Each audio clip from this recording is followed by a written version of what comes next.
Hi friends, welcome to Tak తెలుగు. This is Nani. Big Boss season 8లో నిన్న జరిగిన ఎపిసోడ్ చూస్తే మనకంటే ఎందుకో బిగ్ బాస్ అసలు సెట్ కాడు అనిపిస్తుంది. ఎందుకంటున్నానంటే తను ఆల్రెడీ చెప్పాడు నామినేషన్స్లో నాకున్న పాస్ట్ గురించి, కానీ పద్దాక తను ఒక పాస్ట్ని తీసుకొచ్చి ఇట్లా చేస్తున్నాడు, ఏదో సింపతి గేమ్ ఆడుతున్నాడేమో నేను అలాగే అనుకున్నా. కానీ మరీ అంత ఏడ్చి అంత యాక్టింగ్ ఎవరు చేయగలరు? నా ఒపీనియన్ అయితే సింపతి గేమ్ అయితే ఆడట్లేదు. బిగ్ బాస్ అన్ని సీజన్స్ లో చూసుకుంటే ఎంతలా బాధపడి ఎంతలా ఏడుస్తుంది నాగమణికంట ఒక్కడే. నా ఒపీనియన్ తను ఎంత స్ట్రెస్ లో ఉన్నాడంటే ఒక బయటికి వెళ్ళిపోయాక ఏం జరిగిపోద్ది అని ఆలోచించి తనకు ఆల్రెడీ ఇన్ఫీరియారిటీ కాంప్లెక్స్ ఉంది. అంత అటెన్షన్ నా మీదే కావాలని చూపించుకునే అంత ఇన్ఫీరియారిటీ లేకపోతే విగ్ ఎందుకు పెట్టుకుని వస్తారు బిగ్ బాస్ హౌస్కి? అంత ఇన్ఫీరియారిటీ కాంప్లెక్స్ ఉన్న వ్యక్తి కొన్ని కోట్ల మంది చూస్తుండగా ఆ విగ్గుని తీసేసాడు. అంటే తను ఎంత స్ట్రెస్లో అసలు తను ఏం చేస్తున్నాడో తనకి అర్థం కాని పరిస్థితిలో ఉన్నాడు. నాకు తెలిసి నా ఒపీనియన్ అయితే నాగమణి కంట బిగ్ బాస్ హౌస్లో సెట్ కాడు.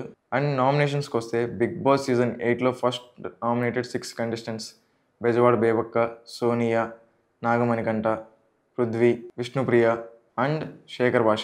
ఇది బిగ్ బాస్ సీజన్ 8లో ఫస్ట్ నామినేటెడ్ అయిన కంటెస్టెంట్స్.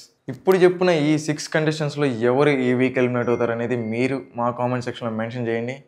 అండ్ చాలామంది నాగమణికంట విగ్ మీద సోషల్ మీడియాలో బీభత్సమైన ట్రోల్స్ అండ్ మీమ్స్ చేస్తున్నారు. నాకు పర్సనల్గా బాధ అనిపించింది. తనకి ఎంత ఇన్ఫీరియారిటీ కాంప్లెక్స్ ఉంది, ఎంత స్ట్రెస్లో ఉండి ఏం చేస్తున్నాడో అర్థం కాని పరిస్థితిలో ఉన్నప్పుడు ఆ కొన్ని కోట్ల మందిలో తన విగ్గు తీసేసినప్పుడు మనం ఒకళ్ళ పర్సనల్ లైఫ్ మీద అలా చేయటం కరెక్ట్ కాదేమో.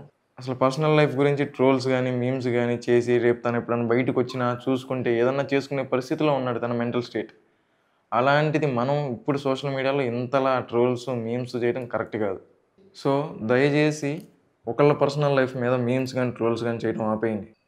సో నా పాయింట్ ఏంటంటే ఫ్రెండ్స్, నాగమణికంట బిగ్ బాస్ హౌస్లో సెట్ కాడు. తనకున్న మెంటల్ స్టేట్కి తన్ని తొందరగా బిగ్ బాస్ హౌస్ నుంచి బయటికి పంపించడమా, లేదా అక్కడే ఏదన్నా బిగ్ బాస్ ఏదన్నా హెల్త్ చూపిస్తారు కదా అలా చేయడమా, ఏదన్నా చేస్తే బెటర్ అనిపించింది. అండ్ యష్మిని గౌడ గారిని చూడంగానే నాకు ఎందుకో big Boss season 7 Shobha Shetty గారు గుర్తొచ్చారు. సోనియా ఆకుల గారు నామినేషన్స్లో ఇవాళ మంచి పోగ్గా ఆర్గ్యుమెంట్స్ చేశారు. నిన్న చెప్పిన వీడియో లాగే ఫుల్ ఆర్గ్యుమెంట్స్, నామినేషన్స్ మొత్తం ఆర్గ్యుమెంట్స్గానే ఉంది మొత్తం.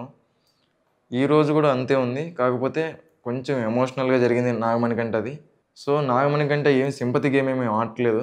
ఒకవేళ సింపతి గేమ్ ఆడేవాడైతే ఇంతలా యాక్ట్ చేయాల్సిన అవసరం లేదు.